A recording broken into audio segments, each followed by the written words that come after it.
Hi everyone. So now it's time to talk about Angular forms. Currently you can see that the form we have, well, there's no form actually, just a page with a contact us. So we're going to start adding the form. But before I do that, I'm just going to talk a little bit about Angular forms. There are two kinds of forms in Angular: reactive forms and template driven forms. Reactive forms are good when you have a lot of fields and your web app has many forms. For simple forms like the one we have, template driven forms is just fine. So let's actually start doing some coding then. To start using forms, we are going to import forms module in our root app module. So I'm gonna go to app module, and then what we're gonna do is somewhere here you can say forms module, and it's gonna come from forms there. And just like the rest of the modules, we're gonna add it to the imports array, so it's can be used by others. So that's one. And then what we're gonna do is we're gonna open our actual component, the contact us, so the view. Alright, so now we're gonna start adding the code to the contact us view, and we're going to start with the form tag, and we are going to start adding a div with a class of form group, which is a bootstrap class, to group form controls. And so the first row is going to have, the way we're going to do it is we're going to have a label, and then followed by the label will be the control. So what I will do is I'll create the label first, and I'll say it's for name, which we're going to create now, and then I'll give it a class of column-sm-2. We talked about this, and let's give it a name of name. So that will be the label, and then we are going to create the input field, and we're going to call it name, and the type will be text, and let's give it a bootstrap class of form control, and then I'll just have to give it an ID. Let's save this. So this is what you get, and then I'll just be lazy and copy this. So I'm just going to create two controls, and you can do the same to create others. So this will be email, email, email, and email. Right, so that's that. So currently the label is on one line, this guy's on the other line. So let's fix this by putting this this input in its own div, and we'll just give it a column-sm-10.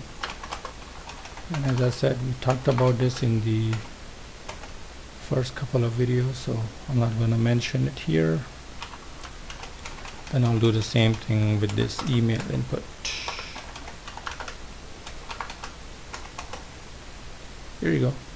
So now every form has at least a submit button, and this is actually what we are going to add to our form. So I'll say form group row, and just give it another div sm-2, and I'll just push it to the right. So I'm just giving it so I'm saying take two columns and then offset by 10 to the right. So you will see it's gonna come to the right side. We'll call it button. It's a submit button, and let's give it a bootstrap class of button, and let's submit. I guess that makes more sense. There you go. So as you can see, there's a bit of a space here, and we can fix that by adding float right there. So it's nice and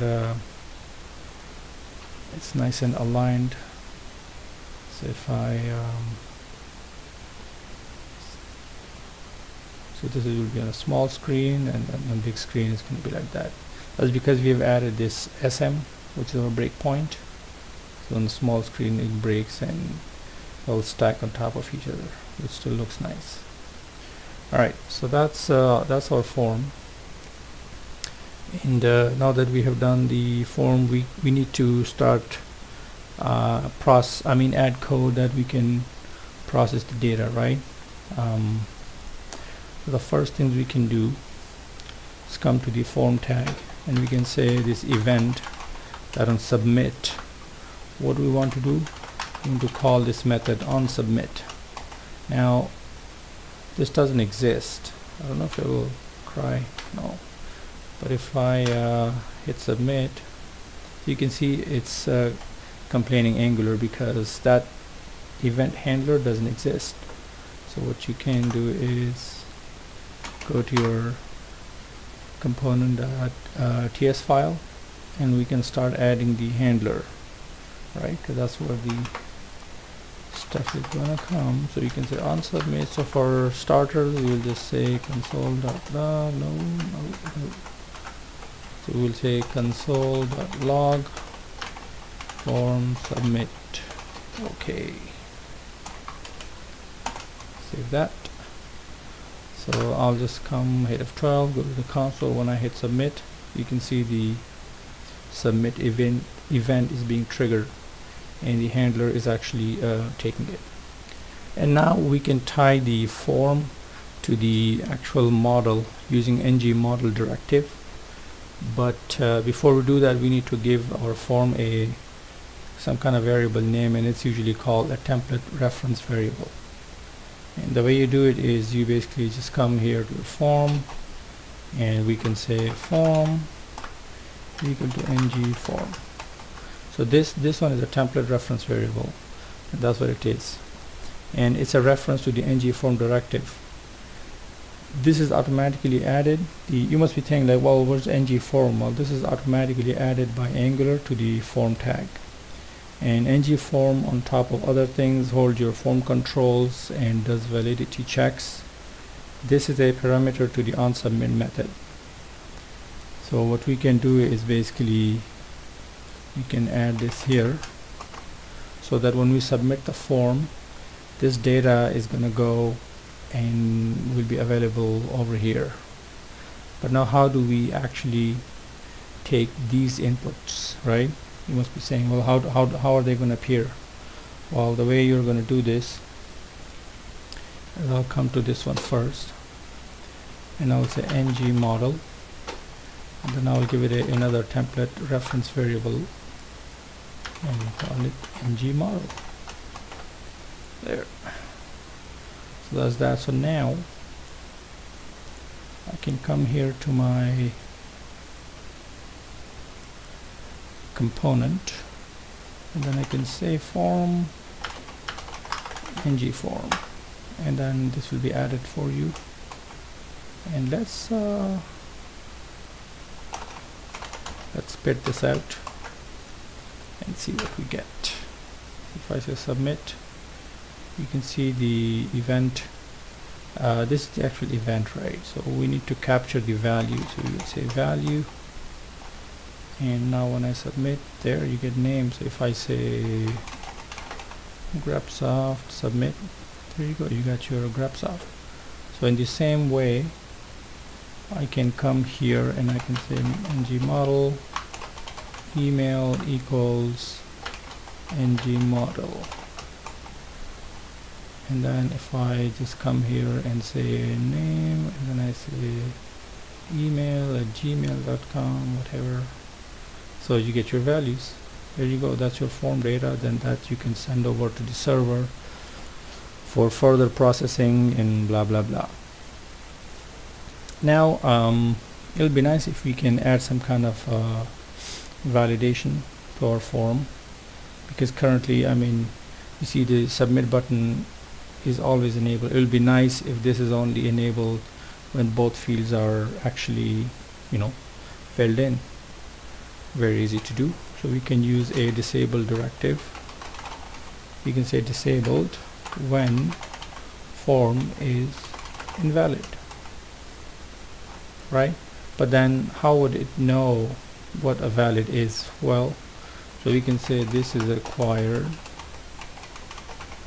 right? This input is required, and as you can see, because I said this is required and it's empty, that means the form is invalid. So that's why this is disabled. As soon as I plug something in, this gets enabled. So then I can do the same to the email. I can say required. Now I need to plug something here, and that will work. But now the email, I can plug in anything, right? See, it doesn't, it needs a proper email, and that's where we're going to use a pattern actually. And the way you can do this pattern thing is, you know what, I need to break this into separate lines so we have more space. So I'll bring this here, and what you can do is you can say pattern directive, and then I got this from online. I didn't come up with this, but you can specify something simple as take anything from A to Z, capital A to Z, can be numbers, can be underscore, can be a dot, can be a plus, can be a minus sign, any one of these. So we'll use a plus followed by @ and then again A to Z, and 0 to 9, in plus followed by a dot, right? And then what do we need? Again A to Z, and then 0 to 9, and these characters at the end, right? So that will define my email. So here I can say this, but see, I can type anything. This won't be enabled unless I have the proper email. So that's what the pattern is coming in handy right now. So now what we can also do is maybe add a friendly message to the bottom, so that, tell the user why there's an error or why they can't submit. For that, we're just going to add a div right under the field that we want to display the error message, and I'm just going to give it a class of bootstrap class of alert danger, and we'll say name is required. But now the problem is this is always present, so we need to by default have it not appear. And the way we can do this is use a hidden directive, and we can say when name is valid, then you shouldn't appear. So you see it disappears and then goes away, but then on form load, when I refresh it, it's still there. So there's something in Angular called pristine. So the form is pristine, means when the first time you load it, it's clean, nobody has touched it. So we can say when the name is valid or is pristine, right? So you see in that case it won't appear, but as soon as I type, and if I come here but if I come here remove that, then it will say name is required. So there you go, that's working too. And when I submit, I get my data, and then you can submit this to the server for post-processing, and that way you can add more form fields. So I guess that'll be it for Angular forms, and please subscribe for more, and I'll see you guys next.